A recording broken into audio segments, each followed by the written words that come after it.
Hello बच्चों, let's see this question. Which of the following statements is are consistent with the Bohr theory of the atom and no other. So according to question, कौन कौन से statements बच्चे हमारे bore atomic theory को यहाँ पे follow करते हैं, क्वेश्चन में फाइंड करना है. स्टेटमेंट ए हमें गिवन है. An electron can remains in a particular orbit as long as it continuously absorb radiation of a definite frequency. So देखिए क्वेश्चन में हमें क्या बोल रहा है बेटा. स्टेटमेंट में ये हमारा क्या हो गया, न्यूक्लियस हो गया. न्यूक्लियस के बाहर क्या प्रेजेंट है बच्चे, हमारे ऑर्बिट्स प्रेजेंट है. एंड इन डेफिनेट एनर्जी के ऑर्बिट्स में इलेक्ट्रॉन क्या कर रहा है हमारा यहाँ पे, रिवॉल्व कर रहा है. सो बच्चे देखिए इलेक्ट्रॉन्स यहाँ पे प्रेजेंट है, इलेक्ट्रॉन्स क्या कर रहा है, रिवॉल्व कर रहा है. And here electron does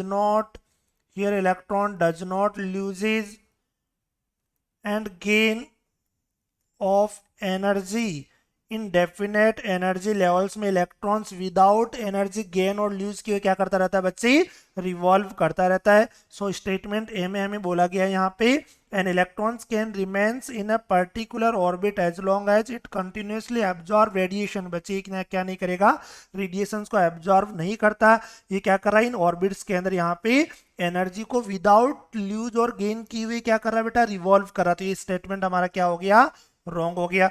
statement second देखिए, स्टेटमेंट सेकंड में हमसे बोला जा रहा है the lowest energy orbit are those closest to the nucleus. Nucleus के जो सबसे क्लोज वाला ऑर्बिट होगा उसकी एनर्जी क्या होगी, लोवेस्ट होगी.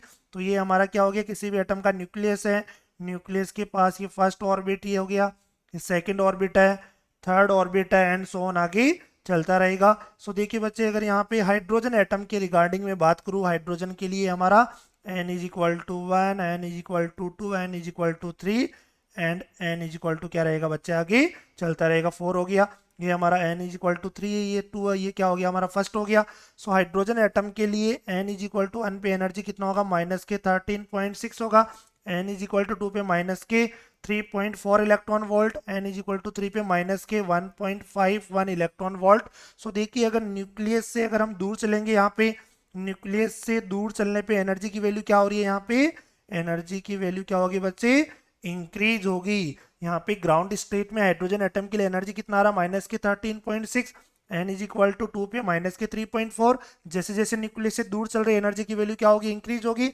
मीन्स यहाँ पे जो ऑर्बिट न्यूक्लियस के सबसे नियरेस्ट होगा उसकी एनर्जी क्या होगी, लोवेस्ट होगी. तो स्टेटमेंट क्या होगी हमारा यहाँ से, करेक्ट स्टेटमेंट है. स्टेटमेंट 3 देखिए, all electrons can jump from k cell to m cell by emitting radiation of definite frequency.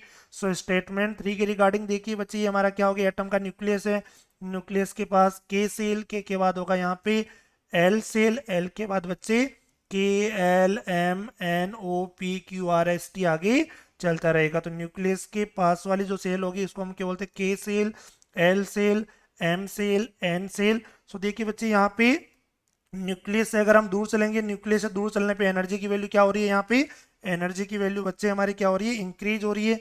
Nucleus से दूर चलने पे एनर्जी की वैल्यू इंक्रीज हो रही है. तो यहाँ पे अगर हम कहाँ पे के सेल से बच्चे एम सेल के अंदर जंप करते हैं, अकॉर्डिंग टू क्वेश्चन के सेल से अगर एम सेल में जंप कर रहे हैं तो लोअर एनर्जी से बच्चे अगर हाई एनर्जी में जाएंगे तो एनर्जी का क्या होगा, यहाँ पे एब्जॉर्प्शन होगा. एनर्जी क्या होगी, यहाँ पे एब्जॉर्ब होगी. बट यहाँ पे स्टेटमेंट में हमें बोला गया एनर्जी क्या हो रही है, इमिट हो रही है. तो ये स्टेटमेंट भी क्या हो गया, यहाँ से रॉन्ग स्टेटमेंट हो गया. सो क्वेश्चन में हमें क्या पूछा गया था, यहाँ पे correct statement regarding to Bohr theory. तो स्टेटमेंट सेकंड क्या हमारा ओनली करेक्ट है. ऑप्शन ए में गिवन है फर्स्ट, सेकंड, थर्ड तीनों करेक्ट है बेटा. हमारा ओनली क्या है यहाँ पे, सेकंड स्टेटमेंट ही करेक्ट है. So option B is the correct answer. I hope you understood it well. Okay, best of luck. Thank you.